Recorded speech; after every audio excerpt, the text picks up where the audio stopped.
It's Halloween, you fat bastard. Let's play another round of Splatterhouse. Yep, we got a gun. Now we can defeat the Rat Man from that Vine Sauce song. Remember that? And they should have brought a shotgun. Well, now we got one. God, I just adore that album that Vine Sauce Joel put out. The Ghostbusters songs. And oh no, the skeleton is coming out. Quality stuff. So yeah, look at this. They really went all out for Splatterhouse on the TurboGrafx 16. What was that a second ago? You had like a hanging guy spitting purple goo on you. They just wanted to make the scariest game they possibly could. And they succeeded. This is scarier than Scooby-Doo and the Cyber Chase. Remember when that came out? That was such a big event, even though it was just some goofy directed VHS movie, but it seemed like everybody my age was at least remotely aware of that movie, and they showed it on Cartoon Network all the time, and the Scooby-Doo people were quite proud of what they had made. Kudos to you, Warner Brothers. Everyone loved Scooby-Doo and the Cyber Chase. God, I can't talk today. And they had that song about, it's terror time again. If the U.S. ever gets engaged in another war in the Middle East, that needs to be the official theme song. It's terror time again. Jesus. So you got a rock that you can throw. That's about as complex as things get in this game. As that guy said in Batman the Animated Series, I threw a big rock at him. That was a good scene. Go watch Batman the Animated Series. You owe it to yourself to do so. This part's cool.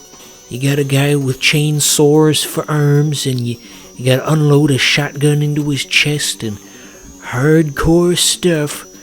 The TurboGrafx 16 don't play around. Just completely over the top. Ignore that OBS prompt, that wasn't supposed to be there. This is totally a totally real TurboGrafx 16, and that OBS prompt was just for my capture card.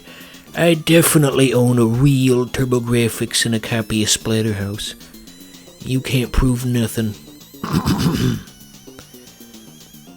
So was this controversial back in the day? I know this was one of the games that got brought up at the hearings about video game violence, but just on a consumer level, were there outraged parents about Splatterhouse in particular? Well, I guess the TurboGrafx wasn't popular enough for it. Only cool people had the TurboGrafx, so the type of people who would get outraged at a video game were likely blissfully unaware that this existed. And the Chainsaw Man just completely faded away. Changed the world. My final message. Goodbye. Look at that thing. You see that? So here you can toss spears at people.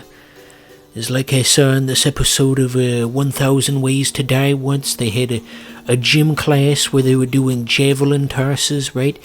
And so somebody tossed a javelin, and the coach ran over to go pick up the javelin that was stuck in the ground, right? And as he was running over there, he turned and looked backwards to yell at the kids because they were screwing around.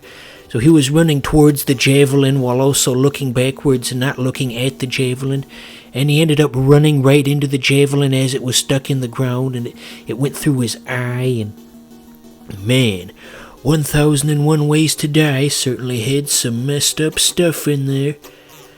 Gosh, Spike TV really peaked in 2010. Deadliest Warrior and 1000 Ways to Die. They don't have either of those now. I don't even get the channel anymore. Comcast took away that one too. On average, they take away about maybe one channel every 6 months, and they still charge you the same, and eventually we're gonna reach the point where there's just nothing left, and yet we're still paying for cable. Fuck you, Comcast, and everybody who works there. So we got like a hall of mirrors. Reminds me of a funny YouTube poop I saw once where the Simpsons were at a hall of mirrors, and in the original unedited scene, Homer looks in the mirror and says, "I am a robot, do what I say." And then in the YouTube poop, they replace the word robot with gay. Just simple things like that. Speaking of gay, has anybody ever noticed how Matt Pat gets really, really defensive when people accuse him of being gay? What's that about? Anyway, so did you guys see that Adult Swim short they did? It was like Pibby's Magical Castle Land. That's not what it's called, but anyway, the premise of it was like a very young kids type program that's supposed to be educational, sort of like a Blue's Clues almost, but then it has a dark twist where they go to all the other cartoon worlds, and the other cartoons get sucked into like a black goo, and they get turned into zombies, and what the heck is that about? Sounds like a fun idea, I guess. Nice to see that Adult Swim still has at least some creativity. That's one of the toughest enemies in the game, at least as far as I played, cause he's you! Ooh! Halloween! How am I doing with my Halloween special for part 2? Let's talk about The Simpsons Treehouse of Horror. There's something Halloween-esque. When I was at the peak of my Simpsons interest, they had their yearly Treehouse of Horror special, but there was some weirdness where they couldn't show it until November, because Halloween had already... Wait, no. Yeah, they missed the deadline to show their Halloween special before or near Halloween, because the World Series was going on at that time. I mean, the World Series happens every year, obviously, but that year Fox had the rights to it, and so they put it at the end of October, and so we had to wait until November to get the Simpsons Treehouse of Horror. I was a bit puzzled by that. As a lad, I think that was the one where they had the parody of the Blob, where Homer was the Blob, and I think at one point he ate Dr. Phil. Dr. Phil was all, "Homer, you need to stop eating people, and if somebody tries to tell you to continue eating people, you tell them that I will no longer do that." And then the studio audience claps. None of that happened in the thing. I just made all that up. So there's a church on the end of this building, apparently.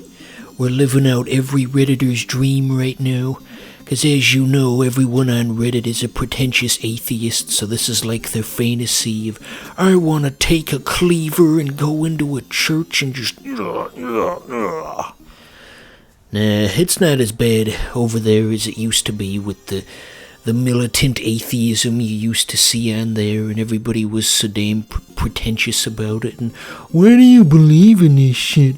Are you just stupid? Upvotes to the left. But yeah, every Redditor wishes they could do this. I'd venture to say that a lot of Reddit is just like a sleeper cell for horrible acts of violence and terror and what have you. Lots of frustrated young men on that site. Rick and Morty just brings out the worst in us, I guess. I don't know. I'm glad I don't go there anymore.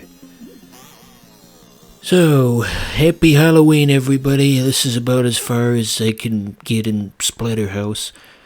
As Bender from Futurama says. You suck! Alright, good night, everybody.